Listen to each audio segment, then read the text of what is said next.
Today's lesson will cover the product rule. So we're continuing to talk about ways to take the derivative, and in this lesson we will learn two ways to take the derivative, two derivative rules. One is called the product rule and the other is called the quotient rule. So starting with the product rule. Now the product rule is used when your function, as you might guess, is the product of two functions. As you can notice in my formula, I use f of x and s of x kind of for first and second.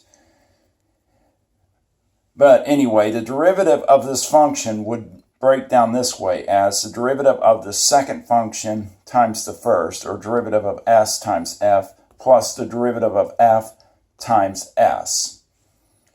Often our books will do that pattern, derivative of second times first plus derivative of first times second.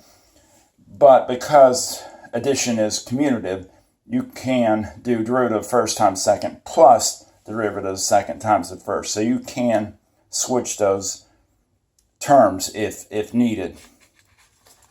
But typically books will teach to take the derivative of the second times the first, followed by adding derivative of first times second. Here's an example. We'll start out with doing an example of a function that's, as you can see, is the product of two polynomials, x cubed plus 4x squared, and then the second function is 3x squared minus 4x. So what I'm going to do is the product rule. So the derivative would be, I'm going to set up this way, derivative of second, as I write it down, times the first, then plus the derivative of the first times the second.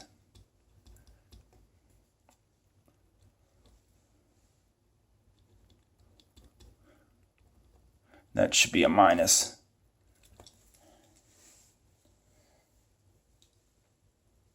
So let me zoom out.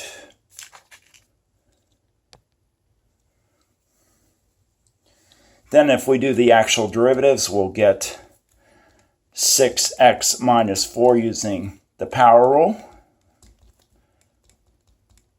And again, using the power rule, we'll get 3x squared plus 8x. And then recopy the second. That essentially is the derivative. The next thing I can do is basically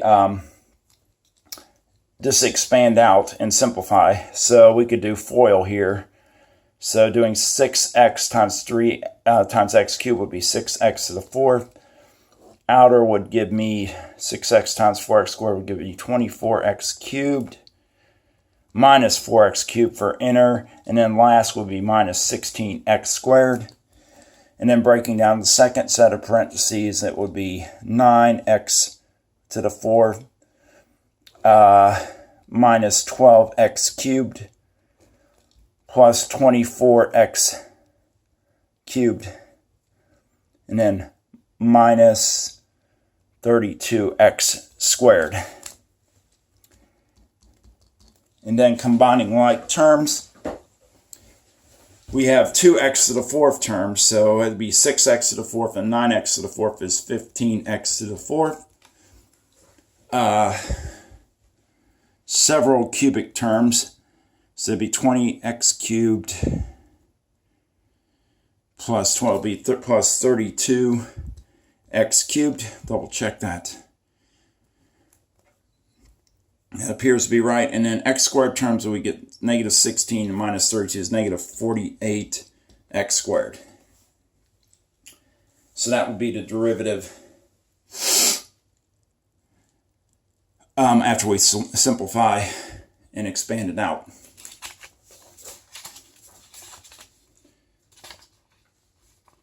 Okay. Let's try another one. And this is different than my PowerPoint.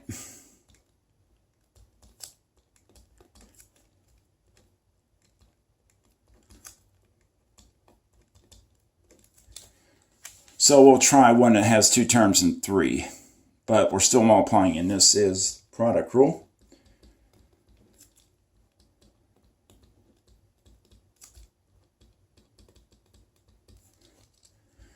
So the derivative would be, if our function is x squared plus 2x multiplied by x squared plus 5x plus 6, would be the derivative of the second term times the first, and then the derivative of the first times the second,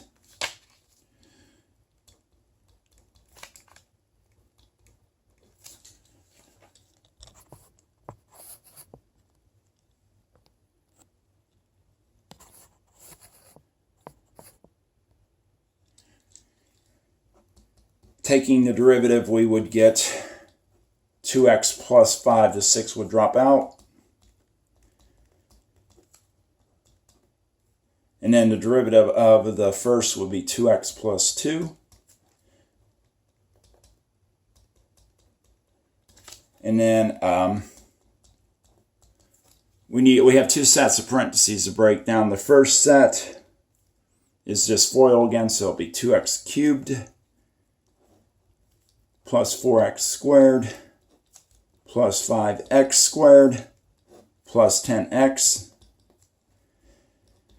Now when we're doing 2 terms by 3, basically you just multiply all combinations. One thing you can do is take 2x times each term and then 2 times each term. So that's what I'll do. So multiplying 2x times x squared will be 2x cubed. 2x times 5x is 10x squared. And then 2x times 6 will be 12x. And then you would end up with plus, multiplying 2 by everything will be 2x squared plus, if I can squeeze this in, hold on here, try to get room. So we'll see here, 2 times x squared, 2 times 5x will be plus 10x, and then plus 2 times 6 would be 12. Now it's a little bit of a mess, but we can clean it up now. Just collect your terms. So you would get 2x cubed, and 2x cubed would be 4x cubed. X squared terms would be 9. 4 plus 5 is 9. Plus 10 is 19. Plus 2 would be 21x squared. And then your x terms would be 10x, 12x, and 10x again. So that would be 22, 32x.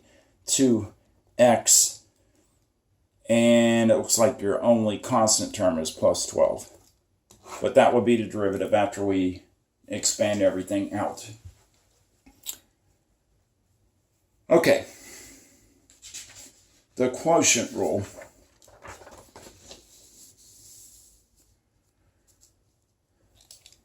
So what we're going to do is let our function be h of x over L of x. I did for high and low.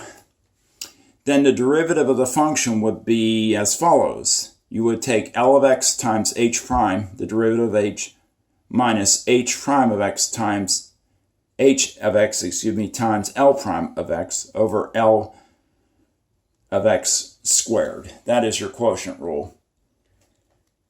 There's kind of a little saying that I learned when I was in freshman calculus that goes like this. It's low d high minus high d low over low squared, which means you're going to go low times derivative of high minus high times derivative of low, and again high over low.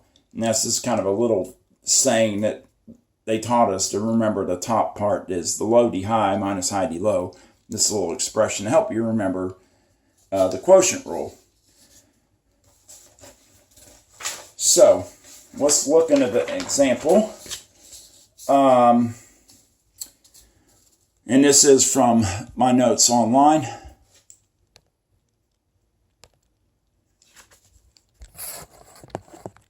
So we're going to find the derivative, and it says simplify the solution. I know that kind of is cropped off. Maybe I can adjust it enough that you can see that. Yeah. And I'll just simplify the top. So we're going to, again, we have something, if you notice, it's a quotient of two polynomials. So we have two functions and it is a quotient. So it's ideal for using the quotient rule. So my derivative would be low, which is x squared plus 4x, d high, which will be the derivative of x squared, minus high, which is x squared, times derivative of low, which is x squared plus 4x. And again, I square low, or the bottom.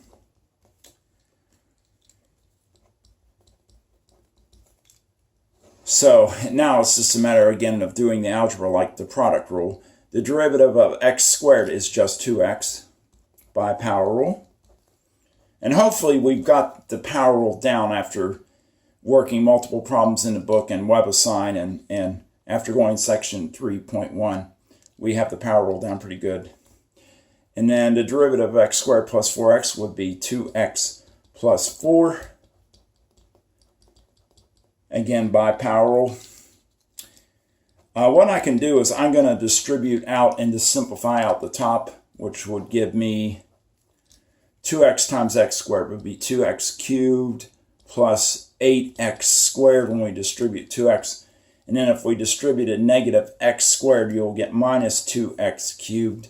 And again, that negative would go with the second term as well, so negative 4x squared, because it's literally negative x squared distributed on both terms, which makes them both negative.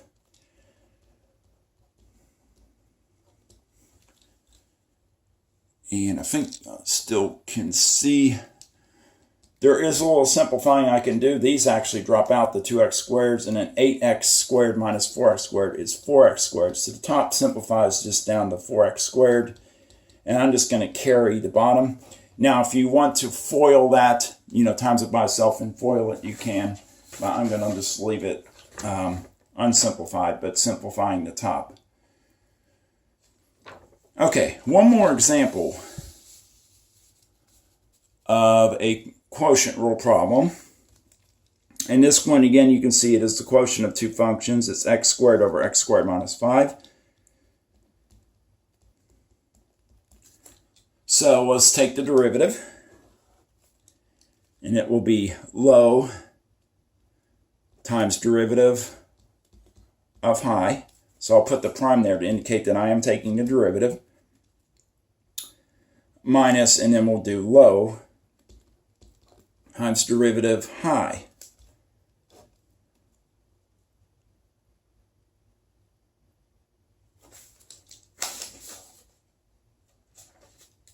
And I believe, wait a minute, I got that switched.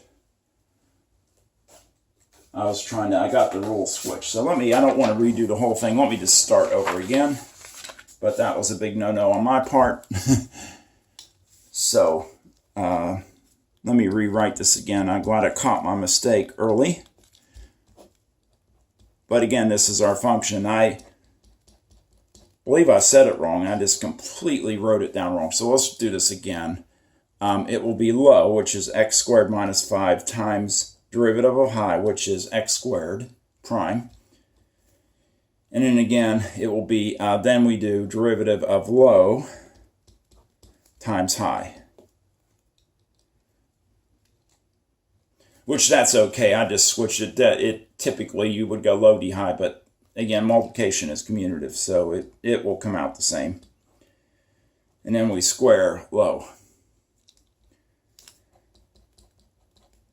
So this will come out to x squared minus 5. We need to keep the parentheses there. Times 2x is the derivative of x squared. And then the derivative of x squared minus 5 is 2x times x squared. Again, we'll simplify the top, which if we distribute 2x, we get 2x cubed minus 10x minus 2x cubed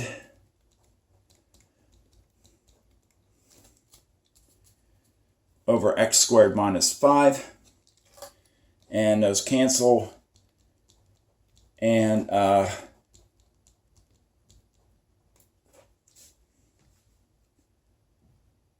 that gives you negative 10x over x squared minus 5 quantity squared is your derivative. Again, sorry about making the mistake, but we got it corrected. And also this term really is usually written as x squared times x squared minus 5 prime, but because when we multiply it's commutative anyway, it doesn't matter that got switched. But that's 2 examples doing the quotient rule. So continue to work problems out of the book and on WebAssign. The next unit will be on the chain rule, which I probably will do more examples, but I wanted to do at least 2 examples of the product rule and 2 examples of the quotient rule, just to show how that's done, how it's set up and worked out. And we will revisit these 2 rules when we learn later on in chapters 5 and 6, when we learn other rules for like logarithms and exponential and possibly trig functions. We'll revisit the quotient rule and product rule, and you'll get a review of that. But for right now, this is using the quotient rule and product rule with polynomials. That's all.